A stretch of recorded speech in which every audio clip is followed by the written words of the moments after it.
Eu sou Mário Persona e essas são as respostas que eu dei aos que me perguntaram sobre a Bíblia. Normalmente se pergunta se os ataques do ISIS ou do Estado Islâmico são cumprimento da profecia bíblica. Não. Os ataques do ISIS ou do Estado Islâmico não são exatamente o cumprimento da profecia bíblica.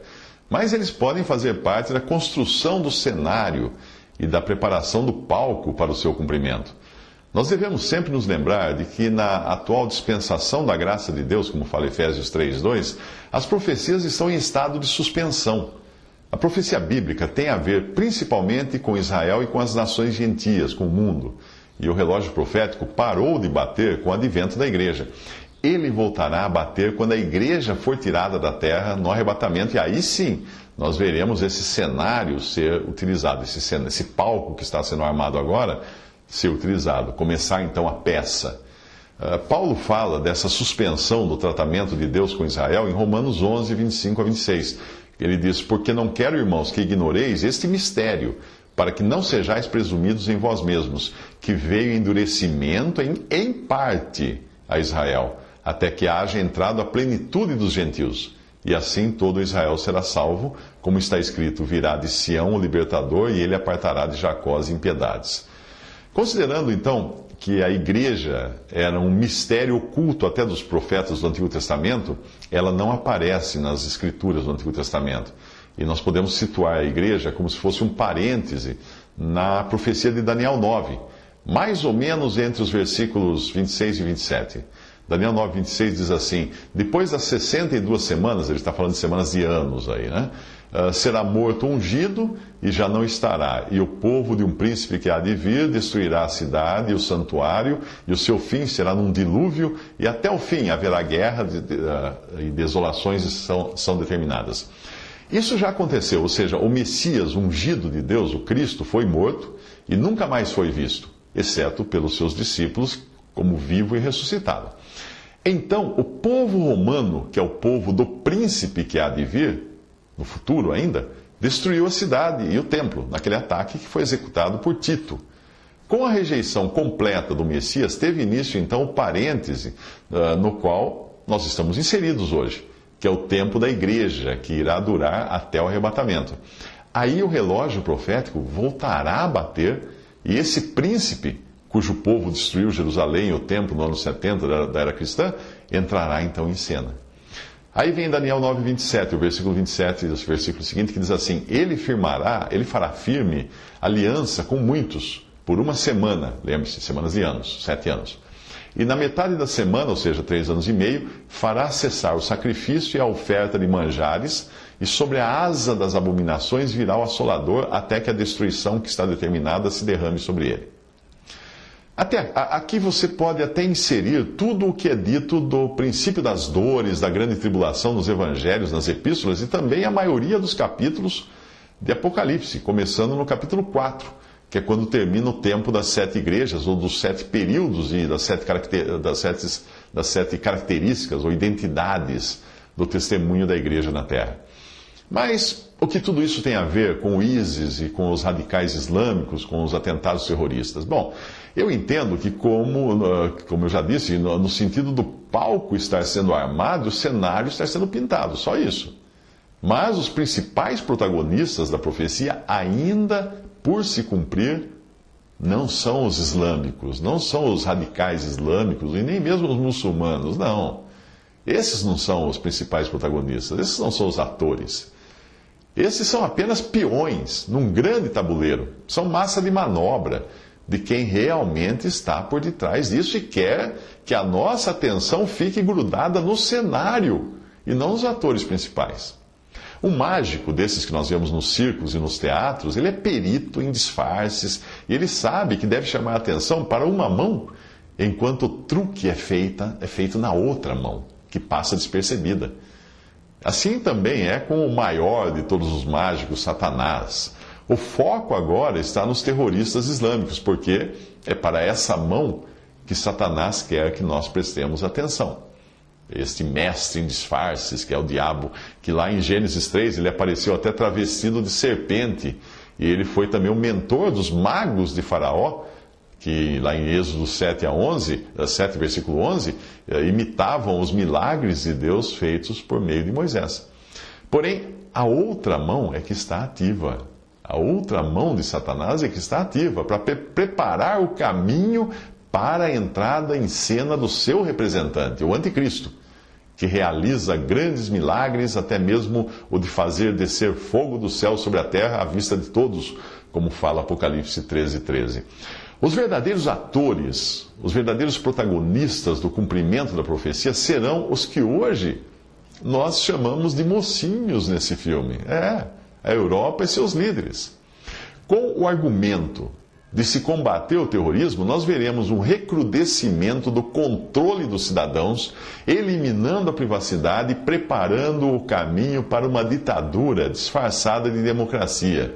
Numa pesquisa feita na França, logo após os ataques de novembro de 2015 em Paris, indicou que 84% dos franceses estariam dispostos a aceitar restrições às liberdades individuais, desde que eles ficassem mais seguros. A população quer. Esse processo em que os interesses do Estado se misturam aos da população é a concretização da profecia de Daniel 2,33, na qual o barro de humanidade irá se mesclar com o ferro do poder e da tirania, como foi na Roma Antiga. Este é o último estágio da estátua profética de Daniel, que representava os grandes impérios da terra, terminando com as pernas, que era a Roma Antiga, e os pés, que será a Roma moderna. Daniel descreveu assim as pernas de ferro, os pés em parte de barro, e em parte de ferro e em parte de barro. Nesse dia, ainda futuro, as pessoas se sentirão aliviadas quando se levantar um homem poderoso com a aparência de um cordeiro, mas que falará como dragão, como diz Apocalipse 13:11. Esse homem vai trazer então paz, segurança e prosperidade. Quem conhece a história de como Hitler tirou a Alemanha do fundo do poço nos anos 1930 para transformá-la numa grande potência de guerra, e isso com o aplauso dos cidadãos alemães, quem sabe essa história vai perceber que aquilo foi só um ensaio. Como acontece com toda peça teatral, que precisa de ensaios antes da apresentação final, Satanás também experimenta para ver se as pessoas seguirão direitinho o roteiro. Com Hitler, elas seguiram. Com o anticristo, não vai ser diferente. Um homem chamado Paul-Henri Spaak, que morreu em 1972 e foi primeiro-ministro da Bélgica e um dos principais arquitetos da atual União Europeia, na época, que estava ainda se formando, era um embrião, ele declarou algo que descreve muito bem a disposição do povo europeu diante de uma crise. Ele diz o seguinte, abre aspas, não queremos outro comitê, já temos muitos. O que queremos é um homem de estatura suficiente que mantenha a aliança de todo o povo e que nos livre do pântano econômico no qual estamos afundando. Dê-nos um homem assim, e seja ele Deus ou o diabo, e nós o receberemos. Fecha aspas. Uma frase que nós poderíamos chamar de frase profética. Quem se recusa a crer em Cristo na presente dispensação da graça de Deus, ficará aqui, nesse mundo, quando acontecer a ressurreição dentre os mortos e o arrebatamento dos santos, que é a igreja. Os que tiveram a oportunidade de crer nesse atual período, mas não creram na verdade, serão seduzidos por um poder enviado pelo próprio Deus, para darem as boas-vindas a esse que é segundo a ação de Satanás, com todo o poder, com sinais e com maravilhas enganadoras. Ele fará uso de todas as formas do engano, da injustiça, para os que estão perecendo, porquanto rejeitaram o amor à verdade que os poderia salvar. Por essa razão, Deus lhes envia um poder sedutor, a fim de que creiam na mentira e sejam condenados todos os que não creram na verdade, mas tiveram prazer na injustiça. Isso está em 2 Tessalonicenses 2, de 9 a 12. Como eu disse no começo, os radicais islâmicos são os bandidos da hora, mas no fundo eles não passam de massa de manobra e peões de um grande tabuleiro sobre o qual eles não têm qualquer controle. Os mocinhos da hora é que serão os bandidos após a igreja ser retirada da terra, para dar início então aos 7 anos que precedem a vinda de Cristo para reinar. Jesus previu esse período, esses 7 anos, esse tempo, nos evangelhos, quando serão salvos apenas um remanescente de judeus fiéis e também gentios que não tiveram o suficiente conhecimento do evangelho para crerem na atual dispensação. Porém, tomarão para si as dores dos judeus perseguidos e os protegerão das investidas do anticristo e dos seus asseclas. O Senhor Jesus disse, porque nesse tempo haverá grande tribulação, como desde o princípio do mundo e até agora não tem havido e nem haverá jamais.